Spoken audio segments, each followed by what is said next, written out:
نحمده ونصلي على رسوله الكريم اما بعد فاعوذ باللہ من الشیطان الرجیم بسم اللہ الرحمن الرحیم۔ ایک شخص فرانس کے ایئرپورٹ پر وضو کر رہا تھا۔ اس سے کسی نے پوچھا کہ آپ کس ملک سے تعلق رکھتے ہیں، تو اس نے کہا پاکستان سے۔ سائل نے پوچھا کہ پاکستان میں کل کتنے پاگل خانے ہیں؟ اس نے جواب دیا کہ مجھے تعداد کا تو پتہ نہیں، ویسے چند ایک ہی ہوں گے۔ سائل نے کہا یہاں پر بہت زیادہ پاگل خانے ہیں اور میں یہاں کے ایک پاگل خانے کے ہسپتال میں ڈاکٹر ہوں۔ میری پوری عمر اس تحقیق میں گزری ہے کہ لوگ پاگل کیوں ہوتے ہیں اور پاگل پن سے بچنے کی کیا کیا احتیاطی تدابیر اختیار کرنا ضروری ہے۔ میری تحقیق کے مطابق جہاں اور بہت ساری وجوہات ہیں، ایک وجہ یہ بھی ہے کہ لوگ اپنی گردن کے پچھلے حصے کو خشک رکھتے ہیں۔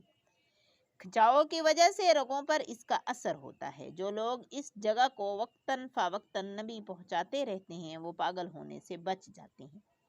میں نے دیکھا کہ آپ نے ہاتھ پاؤں دھونے کے ساتھ ساتھ گردن کے پیچھے کے حصے پر بھی گیلے ہاتھ پھیرے، جس سے مجھے بڑی حیرانی ہوئی کہ آپ کو یہ طریقہ کس نے بتایا۔ اس شخص نے بتایا کہ وضو کرتے وقت گردن کا مسح کیا جاتا ہے اور ہر نمازی دن میں 5 مرتبہ گردن کا مسح کرتا ہے، اور یہ بات ہمارے نبی اکرم صلی اللہ علیہ وآلہ وسلم نے بتائی۔ ڈاکٹر کہنے لگا کہ اسی لیے کہ آپ کے ملک میں بہت کم تعداد میں لوگ پاگل ہوتے ہیں۔ اللہ اکبر!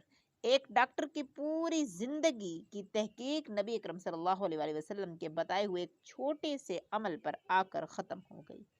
سبحان اللہ!